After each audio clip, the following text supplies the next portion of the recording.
This is an interesting one. A lot of, well, let me not preface it. Let me just ask, does level of education determine attractiveness to you? Not necessarily. And I say that with a grain of salt. Being... so you're kind of saying yes. It to a point it does, yes. I've met some educated people that talk like they're straight out the gutter. Mm-hmm. And I don't like it. It's not attractive in the least bit. Can we at least hold a decent conversation and then you don't bring up Cardi B every 5 minutes? Great. Yeah. So yeah, you can have an education, but your mindset about certain things or certain priorities are just way across the place or very superficial, the whole 9 yards. And at that point, you could be the smartest person on the planet, and I wouldn't give two shits. I hear you. So it's education can be an initial attraction, but what you're saying is your beliefs, values, opinions that person has is really... It does become a big part of it. Yeah. It needs to have a little more substance into it and not be a celebrity fan or a gossip monger or I want this or all that other kind of thing. It's like, to me, a lot of that's very, very superficial, and it doesn't attract me in any fashion or form, and I tend to stay away from it. It's kind of interesting. I was just thinking, so if you went up to our bathroom, I have like Psychology Today and People magazine. It's like you know, it's really interesting. Like on my Netflix, I've got all these highbrow like things that I'm watching, and then it's like, you know, John Wick or something like that. It's like it feels very kind of schizophrenic. But yeah, I know what you're saying. It's you want someone who can talk about ideas. I think that's lost too, that people talk about people rather than talking about ideas, and because it can be very, very interesting to share opinions on things, not a debate, but to share philosophies and views on things, and it can be very, very sexy. My husband is really, really smart. He's really smart, and I have to admit, like, that was one of the first things that attracted him to me, except for he gave, everybody knows he like gave me a kiss on he pointed and then our lips touched. It was kind of magical, but also his fine brain. He just has a good brain. I always tell people that if, you know, we're on a plane and the pilots somehow get knocked out and like, hey, can anybody fly this plane? I'm gonna put him in, and because he's gonna like talk to the cockpit and say, okay, ease me through this thing, tell me how to land this plane. He's gonna be able to like figure it out. He'll probably be like me. It's like, yeah, I can fly the plane. Don't promise you the landing though. So I do think that education can be really sexy because people get exposed to more. And I think when I think of level of education, I also think of travel. That's pretty important. Yeah, travel is really important, to have gone places and not just sat on a beach, but actually gone to the Vatican. You know, going someplace, or you know, the Louvre, or been someplace where it's interesting, or hiking in Wyoming.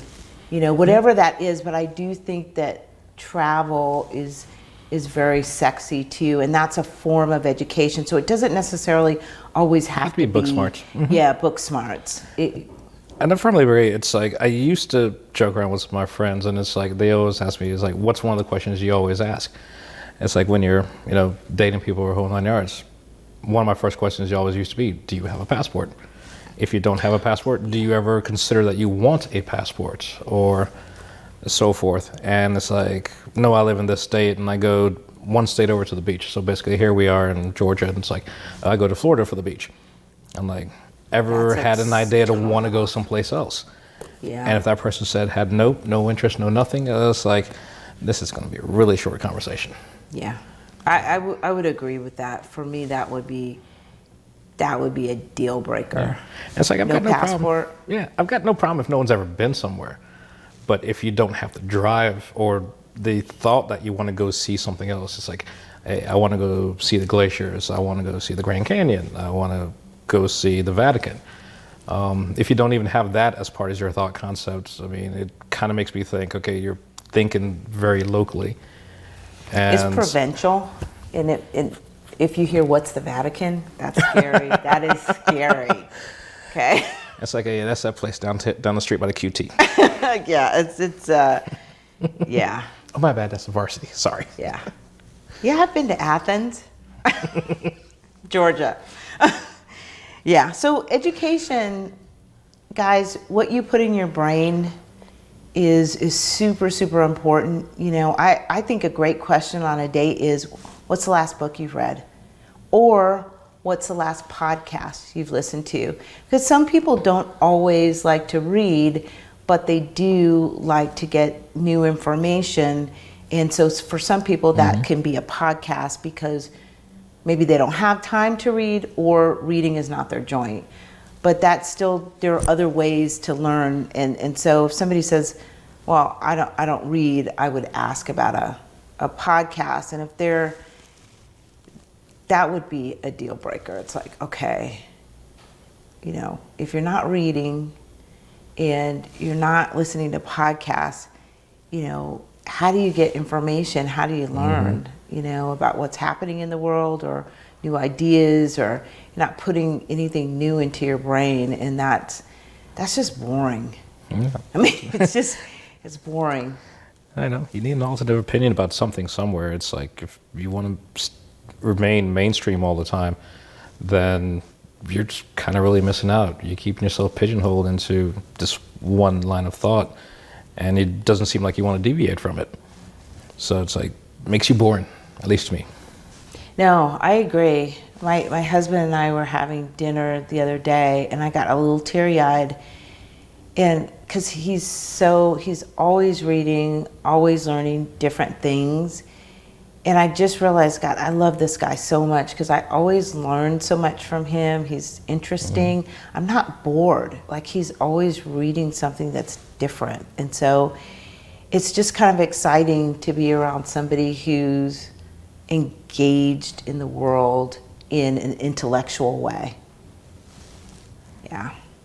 So I guess we do level of education, whether it's book smarts or whether you're traveling around the planet.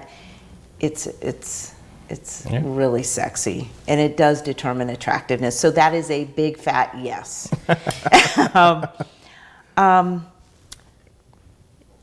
Do you think that a man should plan the date, or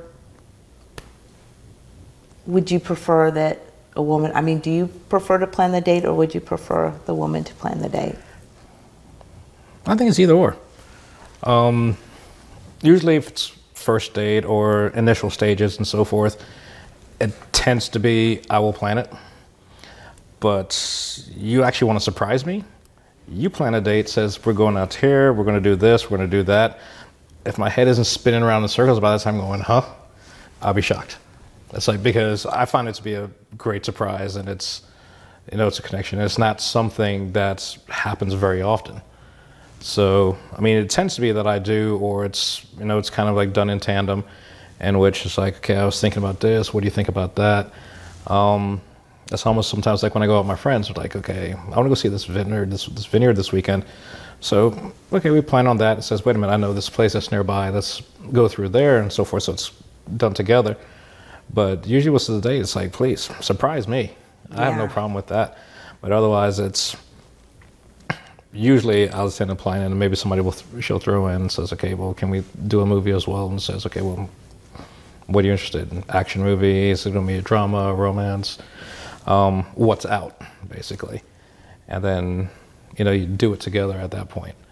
But most of the planning, tends to be on my end, but I like the surprise of having it planned for me, and then I just have to appear, and it's like, cool. Yeah, I like that too. I think both are really great, to plan it, or to have someone plan it for you. I always think doing something kind of,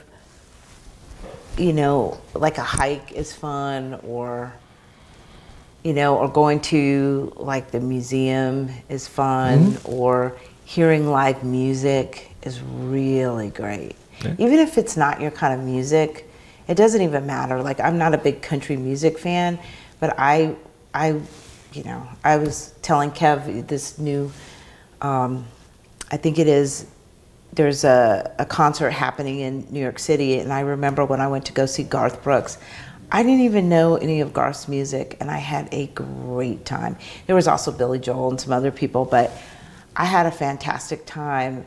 I can appreciate almost anything. It just, just being able to hear live music. And so planning a date where it's, hearing music, going to a great movie, going to see it. I mean, there's so many things to do that are fun.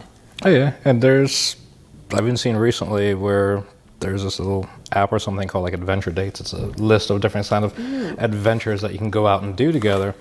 And it's kind of takes out of your mindset of the normal, okay, it's dinner, a movie, a show, a concert, something to that effect. They throw other suggestions into it of different things you can do and ideas, and it applies to just about any city. So it's kind of random. For you, it's probably going to be out of the box thinking, but it's like, oh, I should have thought of that. That's so straightforward, so simple. But it's what people can do as a couple or on dates and just go do that, and gives you a chance to get to know each other and get away from everybody else and do everything like that. So yeah, I think that would be fun, doing adventure dates, except like, I think if somebody took me somewhere where there were heights involved, like, I don't know what it is. Like, I'm a therapist and I do not like heights. It's I went zip lining once, and I was in Costa Rica with all the kids, and my husband knows I don't like heights. And he's like, you're in Costa Rica, you gotta go zip lining, you gotta take Connor zip lining. And Connor was like maybe 12, maybe 10 or 12, somewhere in there. And I'm like, no, I'm not. He goes, no, you have to take him zip lining, it's gonna be fun. And so I'm like, okay. And I go and I get there, and I was so afraid because it was like at the tops of the trees, and I just stopped, and I'm an extrovert, I just stopped talking. I just didn't. And my kid was like, Mom, this is gonna be so great. He's like chatting, and I was like, I wasn't saying anything. I literally didn't speak for like an hour. And then we get, and the guy who was our guide could tell I was really afraid. And so he goes, I'm gonna go with you. He says that to me in Spanish. And I was like, oh, thank God. And so he gets me in, I'm all hoisted in, and he just sends me, off. I cannot tell you, to this day, I'm traumatized because of that. And it was like, when I say it was like, we were at the tops of these trees in the like the forest or jungle, whatever you want to call it. And it felt like it went on for like hours. It was probably like 15 minutes. But I was so terrified. And so when it was all over with, I asked him, I said, why did you do that? It wasn't right. You shouldn't have done that. Like, I was so mad. And he said in Spanish, he goes, you weren't crying, you weren't vomiting, and you didn't pee on yourself. And so I knew you were okay. And so he just sent me off. Because I was like, when I get afraid, I stop talking. I'm just like silent, And so I just was, it was not good. So if you do an adventure date, make sure that you know that the person is not afraid of heights, which it's awful to admit it, but I do not like heights. But I keep going places where, like to the Grand Canyon, and yeah, and I'm always terrified, but I'm still doing it anyway.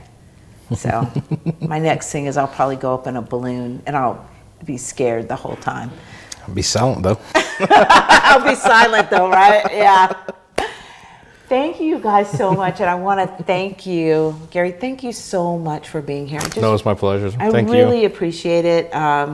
You added a lot of class to all this, because you seem like a really classy, thoughtful individual. And I think we need more of that. I sincerely mean that. I appreciate that. Thank you so much for being here.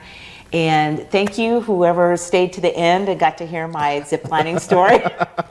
Anyway, we appreciate you. I am Chantel Cohen, and I help you become one again. Follow us on YouTube, subscribe to us on YouTube, follow us on Instagram and Facebook. We'll see you next time.